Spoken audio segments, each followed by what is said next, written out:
Кажу так. Що, не знаєш, що в Москві вже переворот? Кажу, ні. Включай радіо. Бросився к телевізору. Кинувся до телевізора і побачив там уже дикторів, які читали постанову про створення Державного комітету з надзвичайного стану. Господи, який жах. Справді військовий переворот. І отут вилазять оці самі пітні монстри з трясущимися ручонками і збираються приводити вновь страну к порядку. І знизу, з Дніпра, вони винирнули і зависли над площею перед Верховною Радою. 3 гелікоптери. Я зразу Масіку говорю, ну, сразу, значить, буде десант. Коржаков виділив пістолет і поїхали от в такій напрузі і в очікуванні різного роду неприємностей та несподіванок.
О 6 годині ранку 19 серпня 1991 року радіостанції та телеканали Радянського Союзу оголосили про введення в країні надзвичайного стану.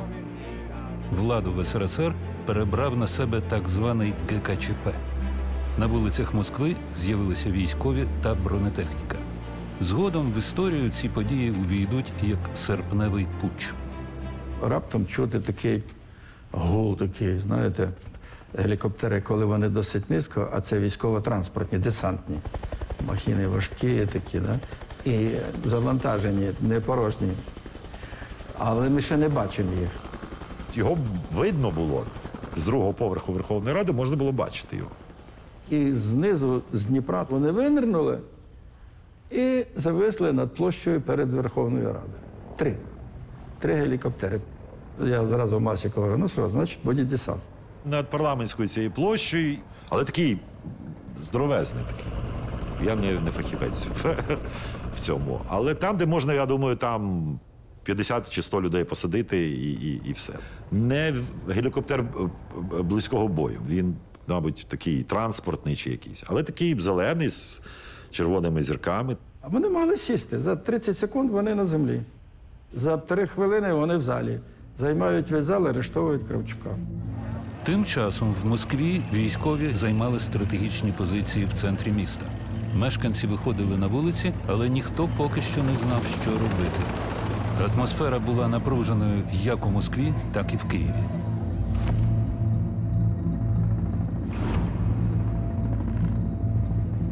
Марчук зараз говорив, що над Верховною Радою пролітають вертольоти, літаки, підходять сили до Києва ближче, до Борисполя, до Полтави сюди ближче. Тобто ворог або, як скажімо, влада не спить, що вона може застосувати сили. Кравчук проводить засідання президії Верховної Ради. Я дзвоню Чечеватову. Ну і кажу, що, ну, слушай, ну що це ваші знову витворяють? Чорновіл сказав, ну що, здається, догралися. Нас, мабуть, чекає в'язниця. Я кажу, не бійтесь, кажу, всі будемо у в'язниці. Може, там продовжимо нашу дискусію. І я буду вас переконувати в важливості марксистсько-ленінської теорії, а ви мене в іншому.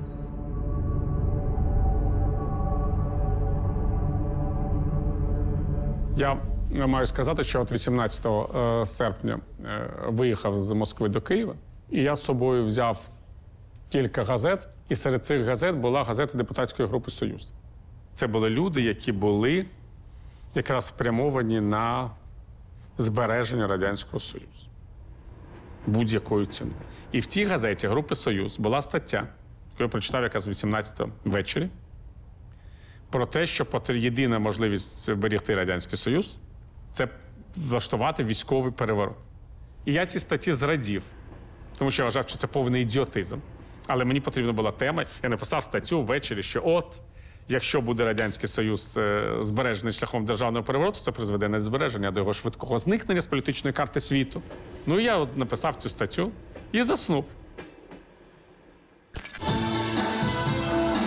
Напередодні відбулося закриття музичного фестивалю «Червона рута», що проходив у Запоріжжі.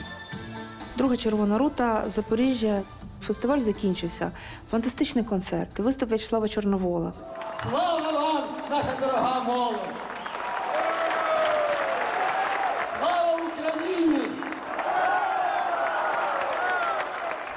Українство, яке витає в повітрі, бажання незалежності, свободи. Молодим людям здається, що от буквально декілька кроків і ми, саме ми можемо здолати і здобути незалежність України. Ці прощання, завтра всі мають від'їхати, останні слова невимовлені, кохання, звичайно, всі перезакохувались один в одного. Це все дуже романтично. І, ну, от, власне, таким чином наступив вечір, ніч 18 серпня. Була дуже яскрава, радісна атмосфера, тепло було, неймовірна якась аура така на стадіоні на тому. І раптом оце зранку така ситуація.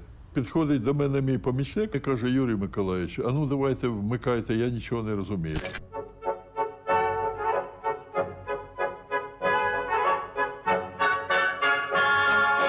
Ми вмикаємо, там лебеді танцюють.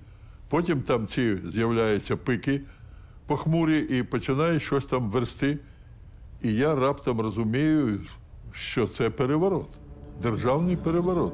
Тільки що був Горбачов, ніби все ліберально, збирав людей, там переконував підписати союзний договір. І раптом от така ситуація. У нас нет иного выбора, кроме как принять решительные меры, чтобы остановить сползание страны в катастрофе. О 6 ранку мене збудив голос диктора, включили радіо на весь потяг, який читав цю заяву ГКЧП. Я вирішив спочатку, що це галюцинації, тому що я ж писав про це статтю, і от думаю, господи, коли це закінчить? Чому я навіть у снах маю це бачити? Чому я в снах не можу бачити чогось більш приємного? Врешті-решт, 24 роки можна бачити щось більш приємне, ніж заяви якихось ідіотів. Яка дивна молодість. І тут я остаточно прокидаюся, розумію, що це не сон. Був у гостях у свого товариша університетського Миколи Лисуна в селі. Ми включили телевізор, там якраз оголошували ці всі постанови ГКЧП. Було зрозуміло, що це є переворот. Вибору в мене ніякого не було. Треба було негайно їхати до Києва. Микола до мене звернувся і каже: а може не поїдеш? Може, ми тут залишимося, бо ми ж не знаємо, як будуть розвиватися події. Може, доведеться ще Криївки копати. Вранці всі прокинулись 19 числа. Ну, я спочатку не вимкнула телевізора, я пішла на сніданок пити каву і побачила дивні вирази облич інших людей. Насправді, те, що сталося, ніхто не розумів. Ми вимкнули телевізор, побачили Лебедине озеро. Що робити, ніхто не знав. Ні, кажу, Микола, тут питання дуже просте. Я кажу, що це банда, і банда програє. Єльцин у них виграє. Нарешті, кажу, вони зійшлися між собою, бо завжди так було, що проти України воювали і червоні, і білі. А в даному моменті червоні з білими схопилися. Цей час, де ми мусимо проголосувати незалежність України. Тому я їду у Київ для того, щоб Україна стала незалежною державою. Вивозьте мене зараз із цього села. Я ж розумію, що таке військовий переворот. У них в руках КГБ, армія. Ну, я думав, що почнуться розстріли, ну, як під час класичних тих латиноамериканських переворотів. Ми перелякалися, дзвонили, вже не було зв'язку. Нам говорили, що там наші всі демократи зібралися біля Верховної Ради на якийсь мітинг. Ми хвилювалися. І я мушу признати, що я плакала, і я вже планувала переїхати в Україну. Я думала про своїх друзів, що їх знов заарештують, всіх цих молодих демократів, всі ці наші старші дисиденти, що їх зараз заарештують, і це кінець. Я оголомшена була, і почуття було, окей, що тепер далі буде? Тому що я була в Запоріжжі. І в літі не було багато новин, то журналістами всі поїхали на цей фестиваль. Закінчився гарно фестиваль, вранці прокидаємося, новина, переворот. Ми сідаємо в літак, і десь там на 2 ряди ззаду сидить Чорновіл. Він надзвичайно був схвильований. Надзвичайно, він теж розумів все, що це може чим закінчитися.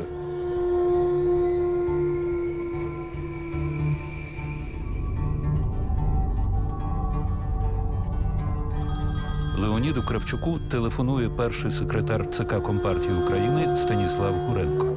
Спиш? Кажу так. А це була десь 6:30. А я історично встаю в 7 годин завжди. Так, що, не знаєш, що в Москві вже переворот? Ні. Включай радио. В связи с невозможностью по состоянию здоровья исполнения Горбачевым Михаилом Сергеевичем своих обязанностей президента СССР на основании статьи 127.7 Конституции СССР вступил в исполнение обязанностей президента СССР с 19 августа 1991 года вице-президент СССР Янаев. Я ось почув, але це треба, кажу, серйозно проаналізувати. Что тут серьезно анализовать? У меня находится товарищ Вареников. Он приехал по поручению ГКЧП и хочет с тобой встретиться. Я говорю, ну, хорошо. Я сейчас соберусь, говорю, и поеду в Верховный Совет и встретимся. Да нет, говорит, есть предложение встретиться у ЦК. Я говорю, Станислав Иванович, ну, я не работаю в ЦК. Я председатель Верховного Совета Украины. Если товарищ Вареников желает со мной встретиться, будь ласка, я говорю, хай приходить до Верховної Ради. А ти, говорю, якщо не хочеш, можеш не приходити. Я знав, запросить мене до ЦК, посадити отак на приставному стільці, і я вже там не господар, вони мені будуть нав'язувати. Я говорю, Станіслав Іванович, тільки так, іншого не буде. Поки я голова Верховної Ради, я буду зустрічатися з усіма візитерами тільки у Верховній Раді.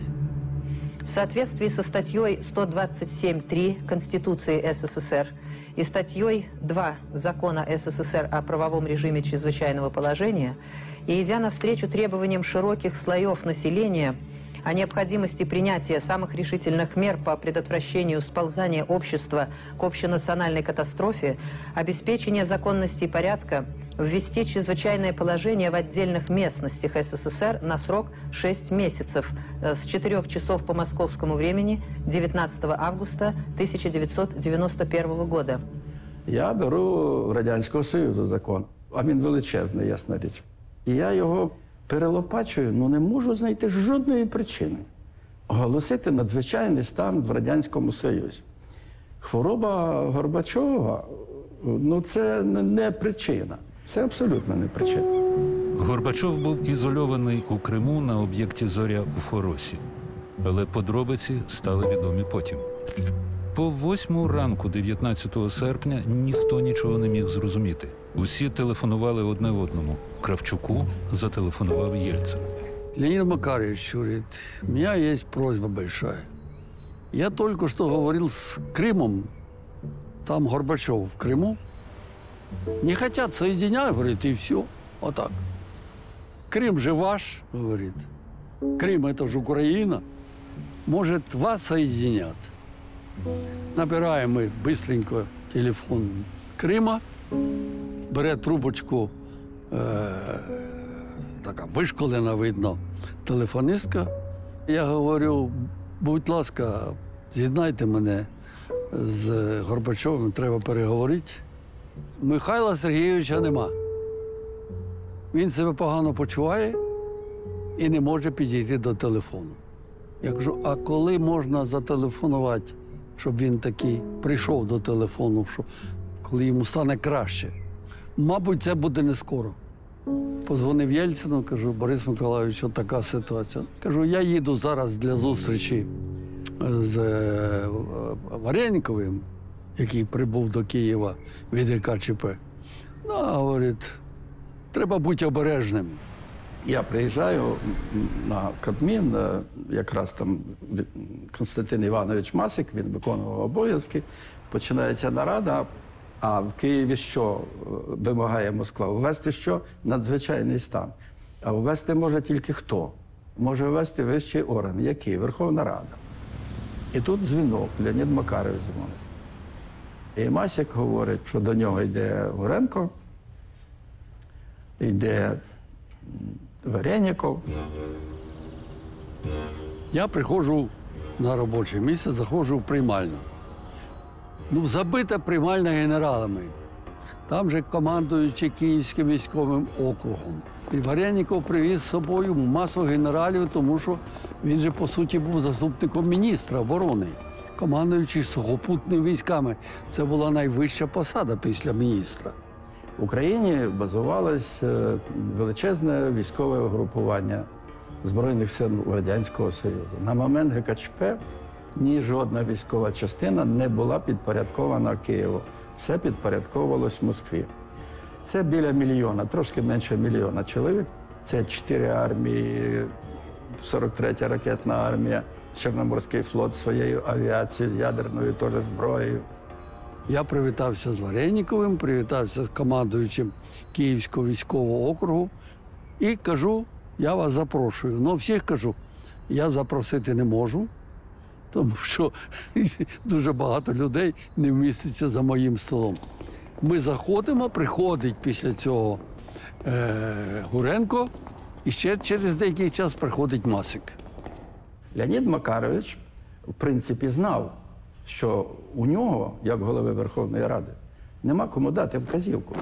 На 19 серпня в Україні була гігантська машина, яка була підпорядкована. Всі Збройні сили членів ГКЧП Язову, КДБ членів ГКЧП Крючкова. Я так розумію, що вони його лякали, хотіли, щоб ввести надзвичайний стан. Ну, Леонід Макарович, він ще розумів, що введення надзвичайного стану – це позбавлення його влади. Перші слова Варєнікова, я приїхав до Києва домовитися, щоб ввести в Україні надзвичайний стан. Я сказав, що це може зробити тільки Верховна Рада, а не я особисто, за нашими законами. Верховна Рада зібратись не може, тому що відпустці всі депутати. Ну і по-перше, а по-друге, кажу, немає документів. Що ми будемо обговорювати? Ну, він каже, так по радіо ж оголосили. Я кажу, Валентин Іванович, а так як я його знав давно, кажу, мені потрібно кожному депутатові дати документ. А для того, щоб я такий документ дав, мені потрібно його мати, кажу, із червоною печаткою. Це, кажу, регламент Верховної Ради, не так, як я хочу. Він зрозумів, що дуже важко. Я потім кажу, а де ваш мандат? Який мандат? Наскільки, кажу, я знаю історію, коли Володимир Ленін посилав своїх представників в регіони, він давав їм письмове доручення з підписом. Ну, мене ж направили ГКЧП. Ну, от кажу, ви знаєте, а я не знаю. І телефонує мені ВЧ.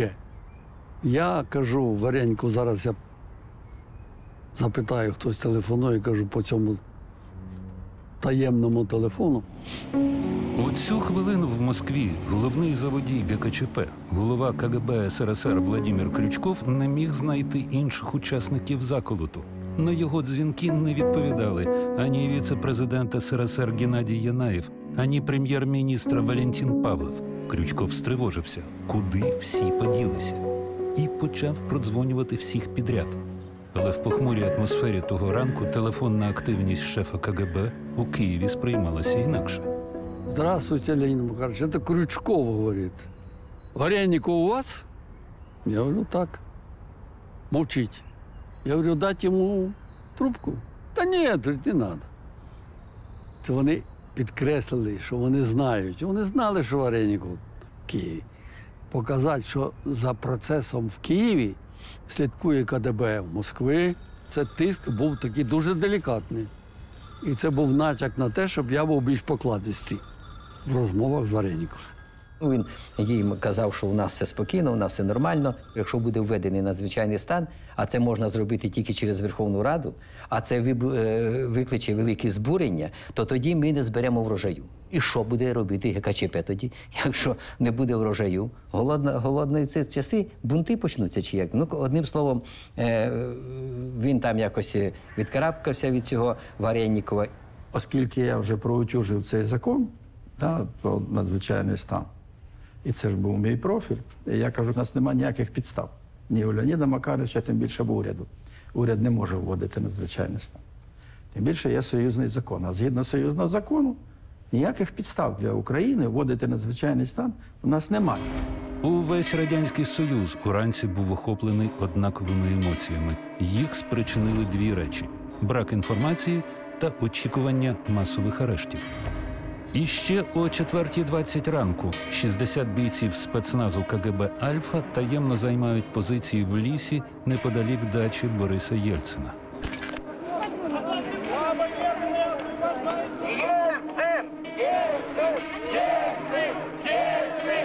У нас не було прямих доказів того, що співробітники «Альфи», спецгрупи КДБ розміщувалися у кущах поблизу дачі Бориса Миколайовича. Але одразу ж ніби було зрозуміло, що така загроза існує. Прийняли рішення переїжджати в Москву на робоче місце президента. Так званий «Білий дім» Російської Федерації.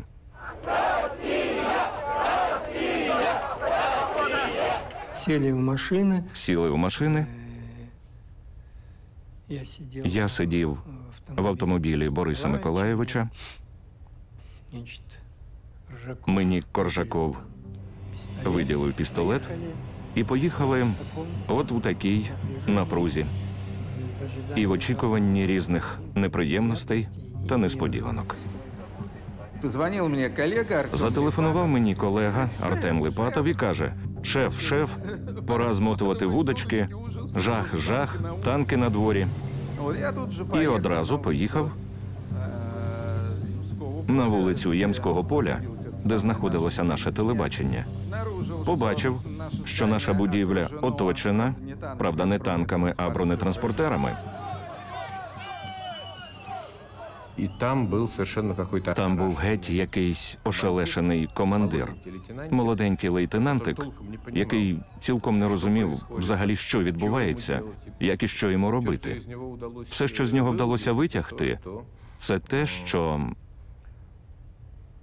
мене сюди прислали охороняти цей ось об'єкт. Мені сказали зайняти позицію поряд з будівлею Всеросійського державного телерадіокомітету і охороняти його. Від кого охороняти? З якої причини? От нічого йому не пояснили. Коротко кажучи, до вечора з'ясувалося, що бардак повний. Здравствуй, солдат. Как самочувствие? Отлично. А что ты здесь делаешь? Здесь? Да, отдыхаю. Для того, щоб зрозуміти, що бардак повний, треба було знаходитися в Москві. Решта країни Рад була і далі вимушена слухати офіційні повідомлення ГКЧП або, як казала радянська пропаганда, ворожі голоси. BBC, Радіо Свобода, Голос Америки. Я вимкнув телевізор. В телевізорі почали говорити пункт перший. Обязать всі совєтські партійні, коротше, щось таке напружене. На, мабуть, 15-му я вже одягнувся склав речі всі і якось запідозрив, що будуть вже шукати. І потім я їду в таксі вже там якось підглушували. Ну, коротше, щось вже таке було непевне. От. І я почув хвилі рідної BBC, і значить, люди працюють. Тобто і в Москві працюють, я бачу, і там я думаю, ну така, що ж я? Була Сюзан Віц, Стівен Малві, Христя Лепичак і я. 4 журналісти іноземні, які тоді були в Україні. І ми всі поїхали в Запоріжжя, і тут починається путч, а ми всі в Запоріжжі, нікого немає в Києві. Поїзди не їздять, літаки не літають, автобуси не їздять. Весь транспорт зупинили. Треба якось добиратися. І ми знайшли таксиста. Ми йому пропонуємо $50. Каже, ні, 100. Ні, 200, добре, поїхали. За $200 він нас везе з Запоріжжя до Києва. І Сюзан мала маленьке це радіо, і ми щогодини слухали новини, що відбувається в BBC. Що нас буде чекати в Києві? Бо ніхто не знав, чи там війська стоять, чи там арештують людей, бо не було ніякої інформації. Це ж тоді 0,73 чи 0,79, я вже не пам'ятаю. Дзвониш, потрібно Лондон, і там щось годину. Від 1 до 3 годин треба було чекати. Ну, і я дочекався, щось передав, ну, бо я ж їздив містом, бачив, що з людьми, як там, чи є військові, чи немає військових. Цей наш таксист, бо BBC ми слухали англійською мовою, і він нас питався постійно, що вони там говорять, що вони там говорять. І не було дуже багато інформації той перший день. То було таке почуття, ну, що буде, невідомо.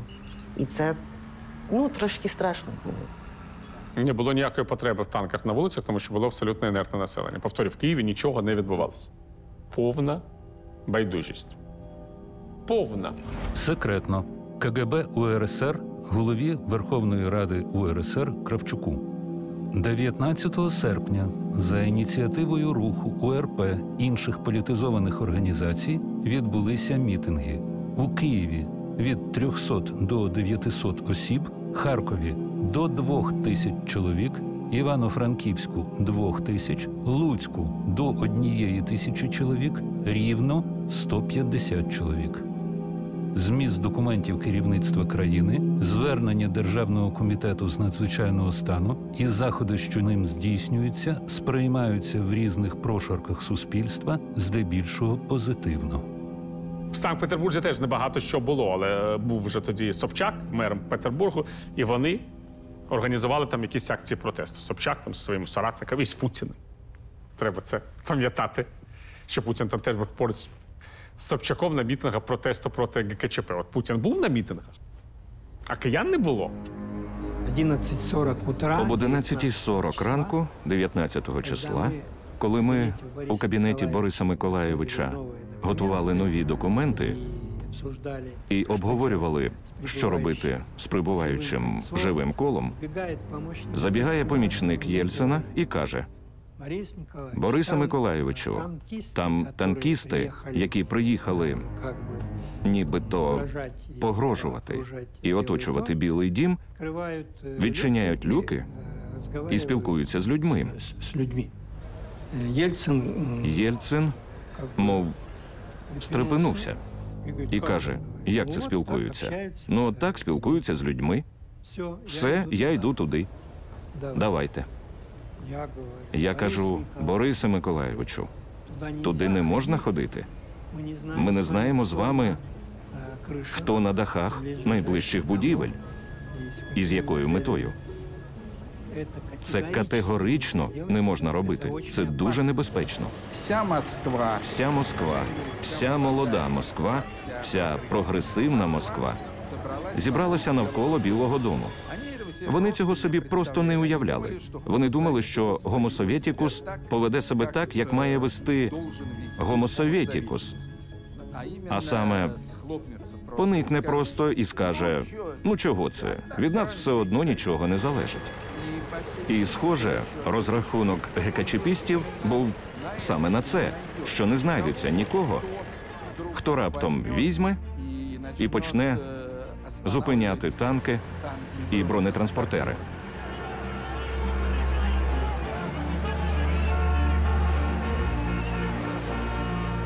Я йду туди, дайте мені текст звернення, я зараз танкістам розповім, що ми робимо і що нам треба робити разом. І за кілька хвилин я розумію, наскільки геніальним був цей вчинок. Підходимо до танку. Залазимо на танк. Єльцин бере наш документ і його зачитує. В ночь с 18 на 19 августа 1991 года отстранен от власти законно избранный президент страны. Какими бы причинами не оправдывалось это отстранение, мы имеем дело с правым реакционным антиконституционным переворотом. У цей час навколо танку групуються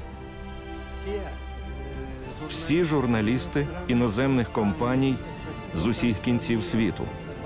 Заклик Єльцина до народу і демонстрація абсолютної впевненості нашої у тому, що ГКЧП – злочинці і будуть покарані. Ось це історична сцена, коли на танку, символі тоталітарної системи, обраний народом президент проголошує свою незалежність, свою непокору. За півгодини, за годину це облетіло весь світ.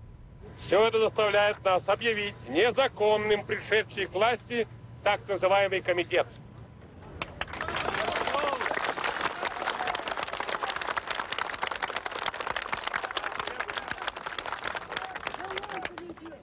Соответственно, объявляем незаконными все решения и распоряжения этого комитета.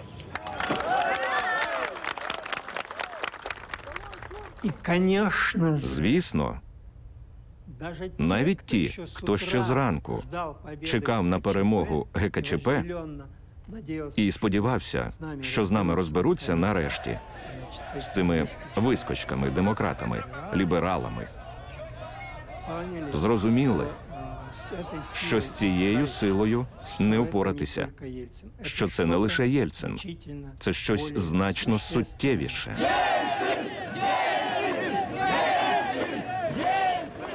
Саме в цей момент над Верховною Радою з'являються вертольоти.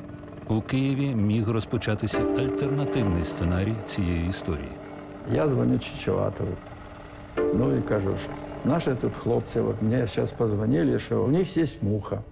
Вот, ну что, то понимаешь, ну вот сейчас шарахнут. Хлопцы армейские. А что, а где они? Я говорю, ну где? Ну над Верховным Советом. Я говорю, хочешь, я сейчас открою окно, а слышно, це ж, а вони низько висять. Ну, метрів 40, мабуть. Тобто громовий такий звук. Та я зараз розберусь, Кирилович, я зараз розберусь.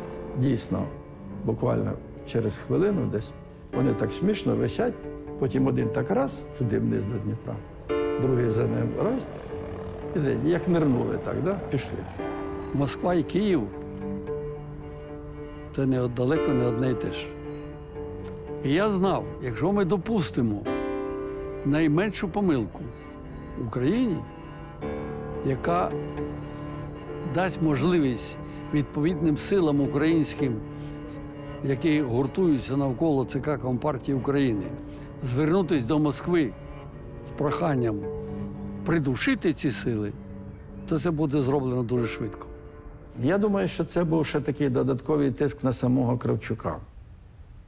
Бо це ж не випадково. Кравчук веде засідання президії Верховної Ради, і оце все відбувається. Це ж явно, що це синхронізовано. Це ж не ввечері, не рано вранці, пуста порожня Верховна Рада. Ні, це саме тоді. І тому мені потрібно було діяти так, щоб ми не Москва. Київ живе своїм життям, у нас все нормально, танків на вулиці немає, мітингів немає, люди працюють на полях, на заводах, все в нас гаразд. Ми управляємо ситуацією і ми не хочемо зараз демонструвати загострення цієї ситуації в Україні. Ми чекали на виступ Кравчука, він виступив з таким, я б сказав, темним обличчям, сказав щось про жнива.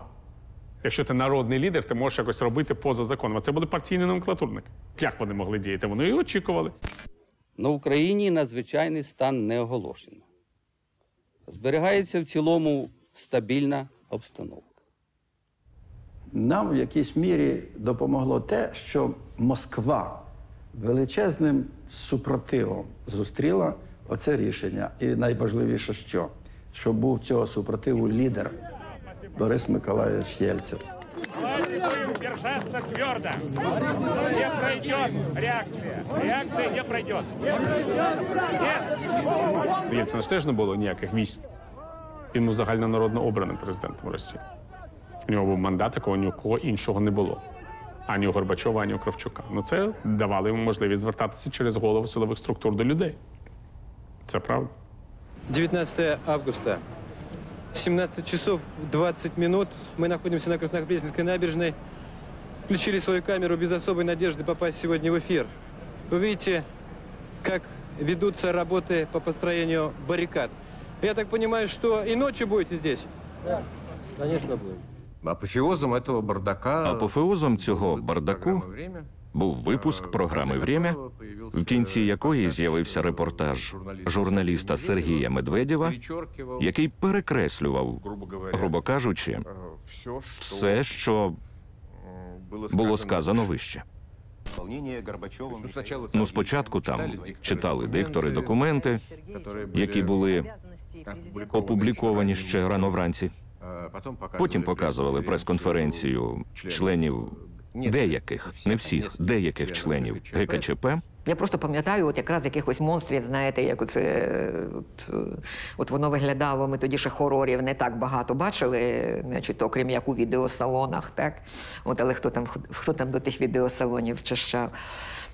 От, і це було от якесь все, оці тремтячі, значить, руки Янаєва, і от якесь воно все було таке неймовірно сіре, от таке моторошно-совкове, от якась така, знаєте, мокрядь от з болота вилізла, от якісь ці всі привиди минулого. Мы опираемся на конституционные нормы и полагаю, что подтверждение вот того решения, которое мы приняли Верховным Советом СССР, даст возможность нам констатировать, что абсолютно все юридические и, так сказать, конституционные нормы были соблюдены. Ясна річ, зі звіту про цю прес-конференцію були вирізані всі незручні питання, які тоді пролунали. На кшталт питання Олександра Євгеновича Бовіна, який спитав у голови колгоспу Стародубцева, який абсолютно несподівано з'явився в рядах путчистів. А ви ж як тут опинилися? Как это конкретно было?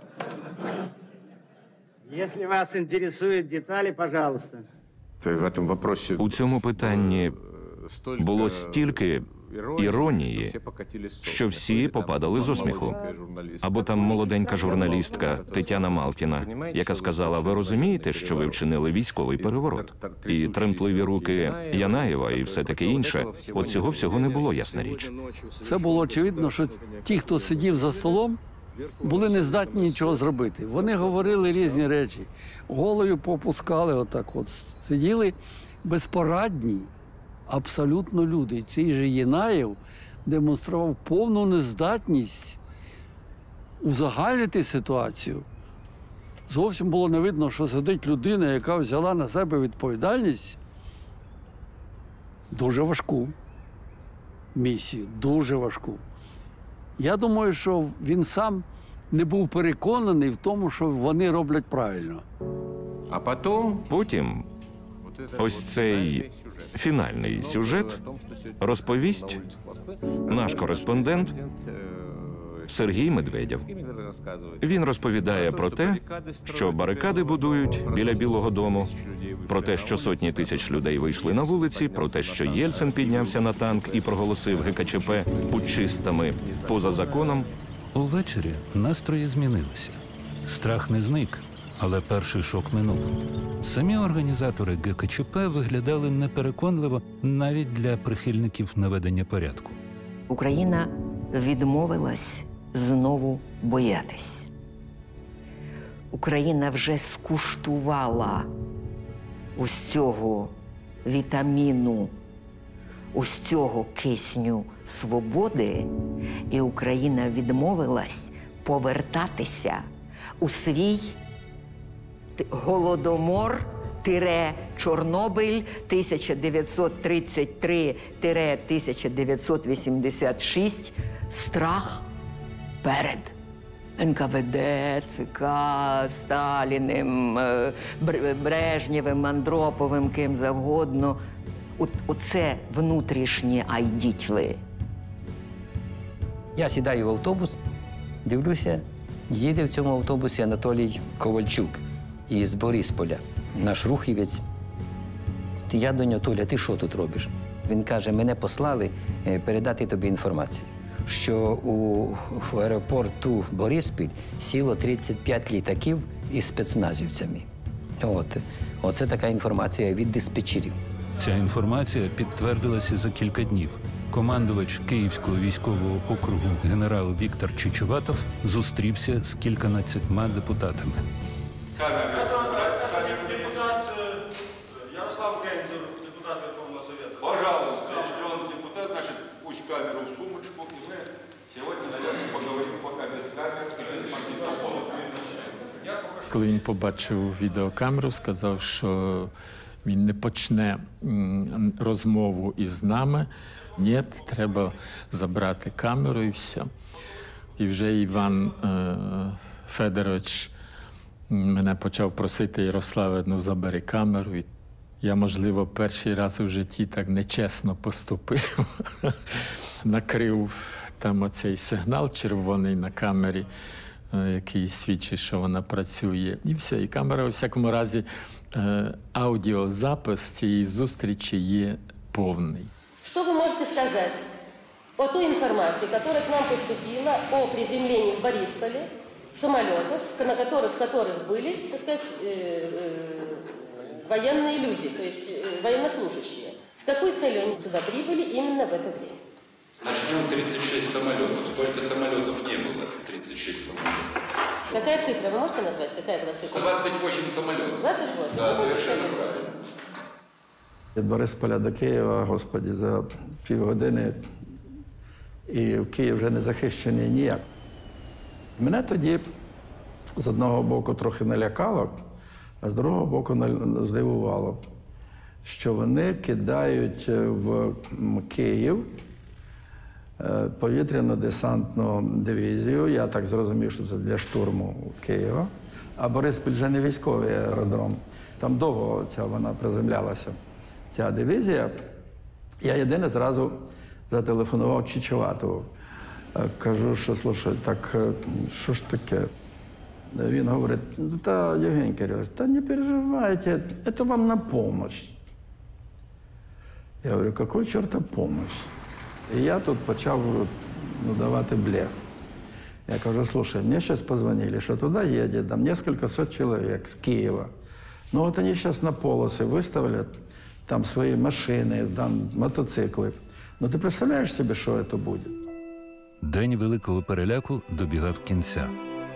Без масових арештів, але й далі з тривогою, з відчуттям, що в організаторів ГКЧП щось пішло не так. Не заарештували ані Єльцина в Москві, ані Чорновола та Кравчука в Києві. На Лубянки в Москві ввечері цього дня працювали над помилками. У США теж уважно стежили за ситуацією в СРСР. Увечері президент Джордж Буш зустрівся з вузьким колом безпекових радників. Були присутні генерали Брент Скоукрофт та Колін Пауелл. Доповідав Річард Керр із ЦРУ. Пане президенте, це не схоже на традиційний путч. Вони намагаються поступово, крок за кроком, брати під контроль силові центри, а в путчі неможливо перемогти, діючи поступово. У той час я був у Кеннебанкпорті у штаті Мен. Зазвичай у серпні президент брав відпустку, щоб поїхати у свій маєток Вокерс-Пойнт у Кеннебанкпорті. Я був там і почув новини. І я пам'ятаю, що підійшов до генерала Скоукрофта і говорив із ним про це.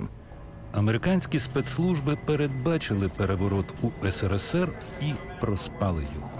Держсекретар США Джеймс Бейкер дізнався про переворот у Москві через годину після повідомлення CNN.